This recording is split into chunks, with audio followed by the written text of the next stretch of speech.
Hello everyone. आज हम लोग वैद्युत स्थैतिकी में लेक्चर 21 करने जा रहे हैं। जैसे आप लोग जान ही रहे हैं कि हम लोग वैद्युत स्थैतिकी का दूसरा चैप्टर पढ़ रहे हैं, विद्युत विभव एवं धारिता। पिछले क्लास में हम लोग विभव की बात किए थे। विभव क्या है और विभव का व्यंजक क्या होता है, इसे हमने देखा था। उसके पहले वाले चैप्टर में पढ़े थे। कोई आवेश Q है, कोई आवेश अगर Q है, इससे r दूरी पर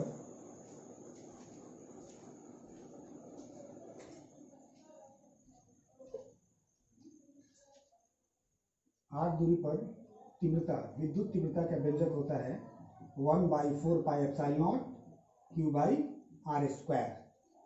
ये हम लोग पढ़े थे पिछले चैप्टर में। इस चैप्टर में पढ़े हैं कोई आवेश Q है, उससे r दूरी पर विभव जो होगा 1/4 pi epsilon naught Q by R square, sorry R होगा। ठीक है। अब ये विभव का फॉर्मूला है और ये तीव्रता का फॉर्मूला है।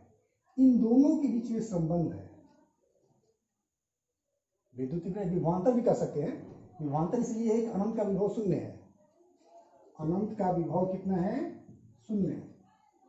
ये विभवांतर भी है अनंत और r दूरी के बीच का। तो ई विद्युत तीव्रता और विभवांतर के बीच एक संबंध हम लोग स्थापित करेंगे, जिसका उपयोग सवाल बनाने में होता है। या फिर तीव्रता दिया है तो विभवांतर निकाल सकते हैं, विभवांतर दिया है तो हम तीव्रता निकाल सकते हैं। अनंत इस बिंदु r दूरी का तीव्रता दिया है तो r दूरी पर विभव निकाल सकते हैं, या r दूरी पर विभव दिया है तो r दूरी पर तीव्रता निकाल सकते हैं उस फॉर्मूला का उपयोग करके। तो आज हमारा टॉपिक होगा विद्युत क्षेत्र की तीव्रता एवं विभवांतर में संबंध। बहुत छोटा टॉपिक है। इससे 2 साल पहले सवाल आया था 2 नंबर में, न्यूमेरिकल प्रॉब्लम। कुछ बच्चों ने बनाया था, बहुत सारे बच्चे नहीं बना पाए, इसलिए कि वो समझ नहीं पाए सवाल कह क्या रहा है। तो आप बना लीजिएगा, देखिए आसानी से, कितना आसानी से बनाइएगा। मैंने मान लिया कि बिंदु O है, यहाँ पर एक कोई पॉजिटिव चार्ज है। ठीक है। ये मान लीजिए कि आपका x अक्ष है। ठीक है। अब हम ये भी मान लेते हैं कि 2 बिंदुएं हैं, A और ये B, दोनों के बीच की दूरी dx है। दूरी कितनी है? dx। तो मतलब ये दूरी जो है x है। A की दूरी कितनी है? O से x है, और B की दूरी कितनी हो जाएगी? x plus dx। ठीक है। हम लोग को करना क्या है कि यहाँ पर की तीव्रता और विभवांतर में संबंध। मान लीजिए कि यहाँ इन दोनों के बीच का विभवांतर कितना है? dv है।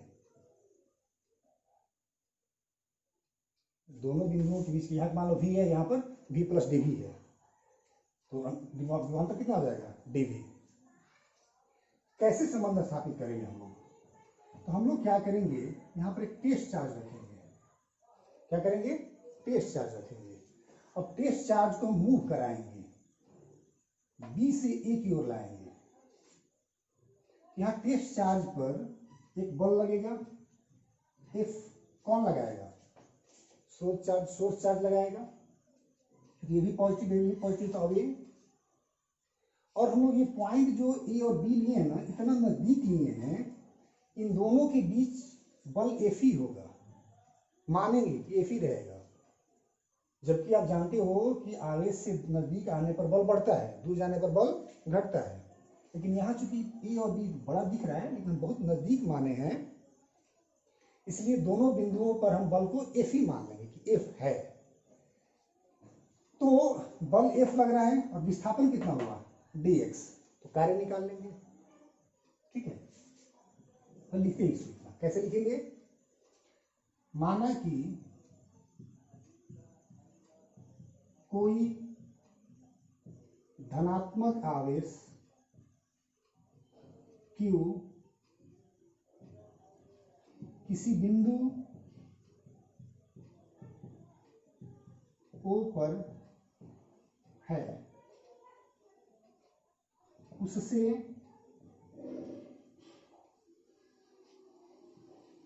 x एवं x प्लस dx, ये x एवं x प्लस dx दूरी के दो बिंदु A एवं B हैं।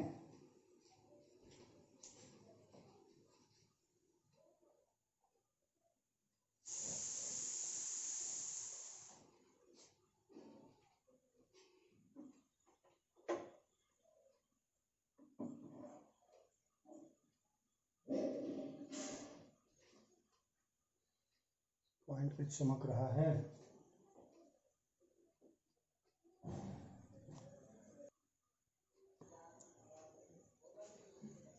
मैंने क्या लिया, माना कि कोई धन आवेश Q किसी बिंदु O पर है, उससे x एवं x प्लस dx दूरी के दो बिंदु A एवं B हैं। किसी परीक्षण आवेश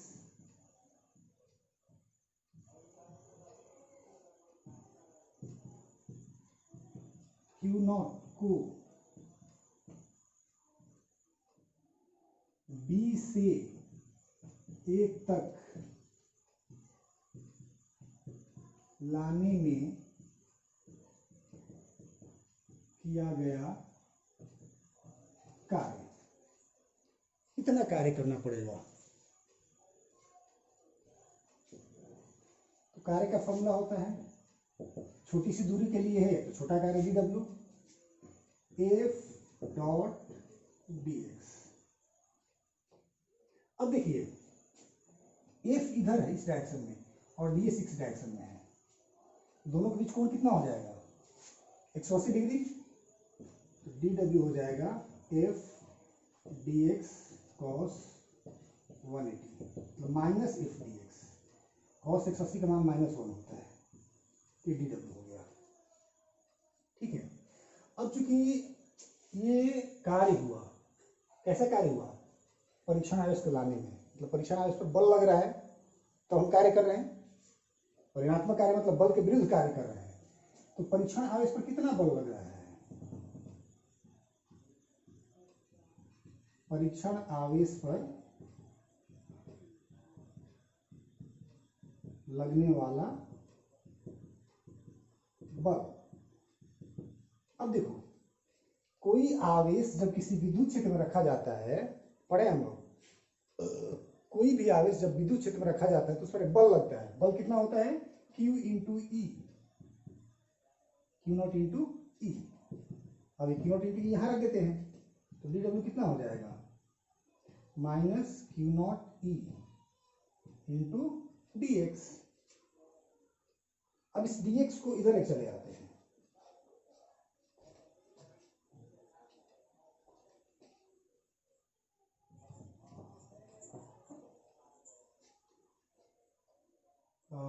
if dw इक्वल टू हो जाएगा, dw इक्वल टू एक जब कितना minus Q0 E into dx। अब क्या करेंगे, हम dx किधर चले आते हैं, हो जाएगा dw by dx minus Q0 ई। ठीक है, या इसको ऐसे करते हैं,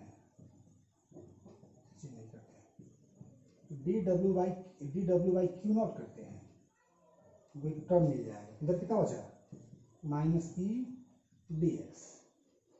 अब dw बाई Q होता क्या है, पढ़े हम लोग v equal to w by Q. तो dw है तो क्या मिलेगा यहाँ पर dv, क्या मिल गया dv equal to minus E dx। ये आपको रिलेशन मिल गया, या लिख सकते हैं e equal to minus dv by dx, e equal to minus dv by dx।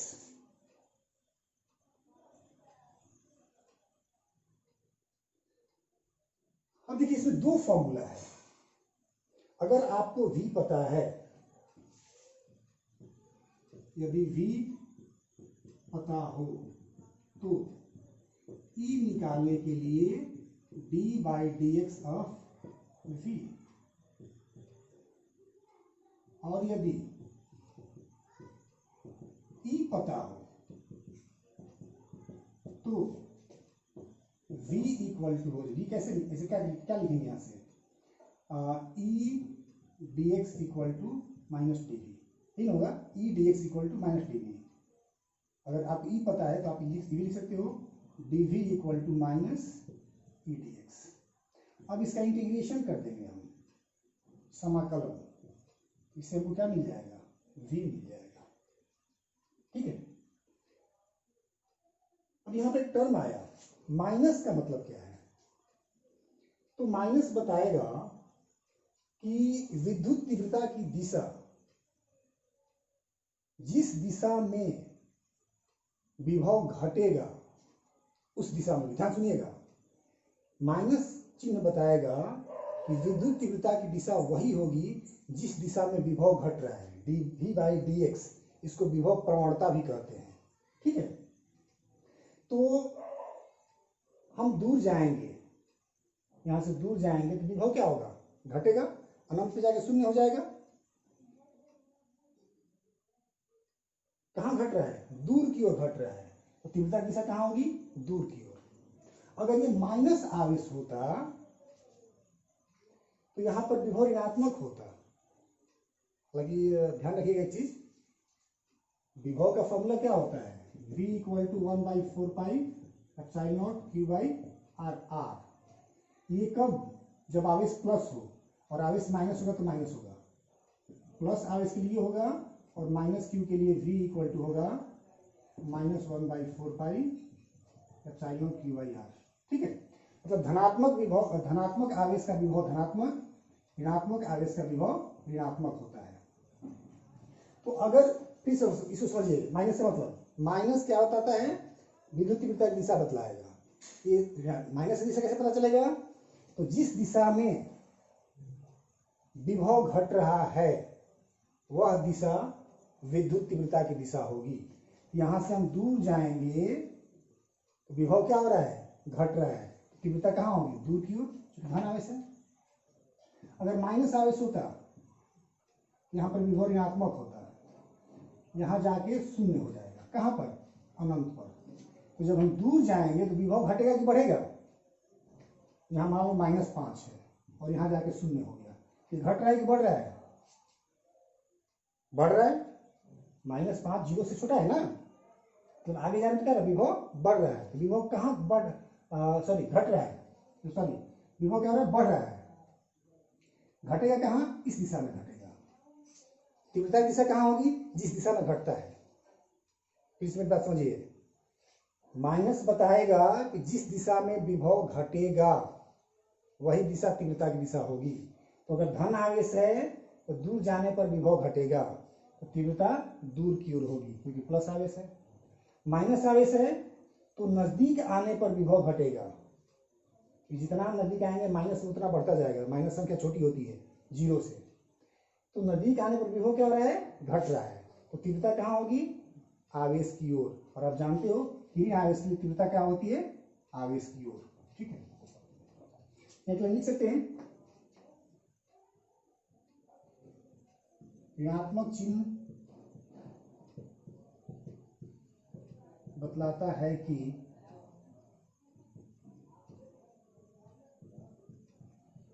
विद्युत तीव्रता की दिशा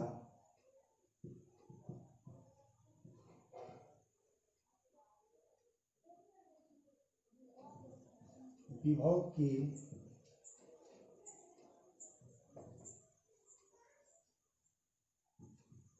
घटने की दिशा में होगी। dv बाई dx को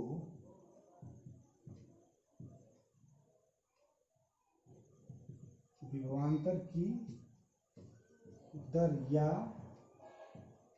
विभव प्रवणता, एक नया वर्ड है, विभव प्रवणता कहते हैं। इसका मात्रा क्या होगा विभव प्रवणता का, वोल्ट मीटर इनवर्स।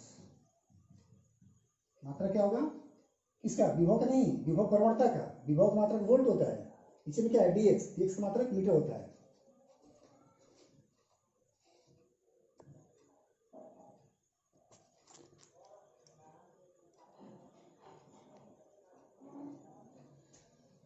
इस तरह से आपको अगर विभव पता है उसका अवकलन करके तीव्रता निकाल लेंगे, अगर तीव्रता पता है तो समाकलन करके विभवांतर निकाल लेंगे। ठीक है, तो इसको नोट कर लीजिए। एक सवाल देखते हैं, हालांकि एग्जैक्ट तो नहीं समझ में ध्यान आ रहा है क्या था, और कुछ ऐसा ही था।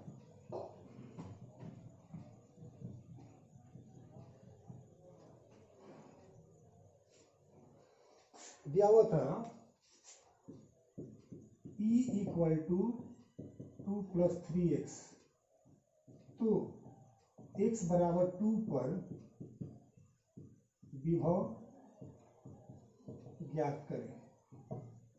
ये कैसे बनेगा सवाल? 2 साल पहले आप क्वेश्चन बैंक देखेंगे तो हो सकता है कुछ और डाटा हो, एग्जैक्ट तुमको याद नहीं आ रहा, क्वेश्चन बैंक नहीं यहाँ पर, इसी तरह का सवाल था। तो आपको क्या क्या निकालना है, विभव निकालना है। क्या पता है, ई पता है, हमारे पास 2 फॉर्मूला है। ई पता है तो इंटीग्रेट करना होगा, हालांकि ई नहीं तक भी दिया हुआ था।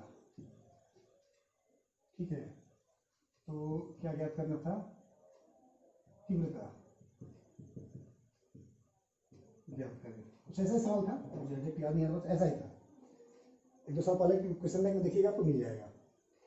तो यहाँ पर क्या दिया, वी दिया हुआ है, क्या करेंगे, ई निकालना है, इसका अवकलन कर देंगे। क्या कर देंगे, अवकलन कर देंगे, क्योंकि ई इक्वल टू होता है dv/dx। हम माइनस नहीं रखेंगे क्योंकि हमको ई का मान निकालना है, दिशा की जरूरत नहीं है।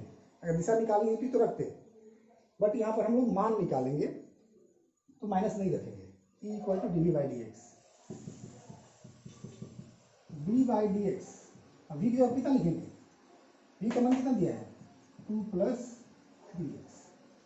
ठीक है, e इक्वल टू हो जाएगा, अब डिफरेंशिएशन और अवकलन करना है, a + b वाला, दोनों को पहले अलग अलग करेंगे।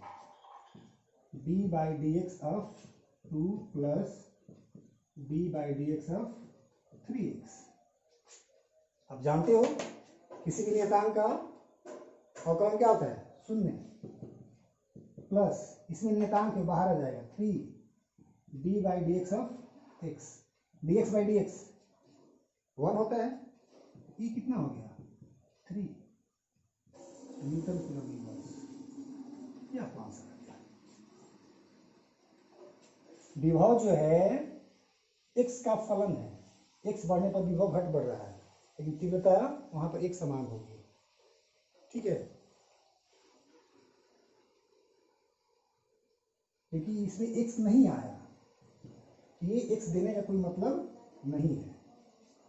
दूसरा सवाल समझ मेरी बात ना, v दिया हुआ है, विभवांतर या विभव दिया हुआ है, तीव्रता पूछ रहा है कहाँ पर, 2 पर। पहले तो हम ई निकाल लिए, ये फॉर्मूला आया 3, इसमें x आया ही नहीं, x का मान कहाँ रखेंगे, नहीं रखेंगे, छोड़ देंगे। हाँ, अगर ऐसा होता,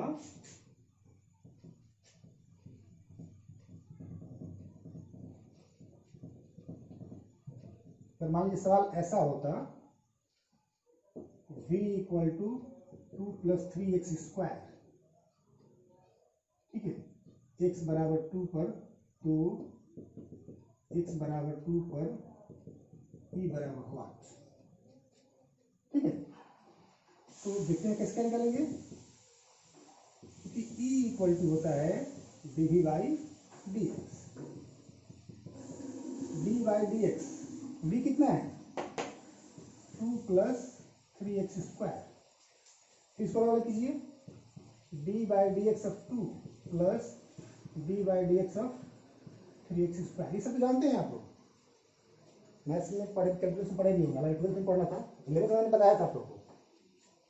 किसी भी नियतांक का अवकलन 0 होता है, 3 बाहर आ जाएगा, और d/dx ऑफ x² का अवकलन जो होता है हमने याद है D by D X of x का पावर n, पावर पहले आता है n x power n minus one, power पहले आ जाएगा और पावर एक घट जाएगा, हो जाएगा 2x 2 माइनस वन,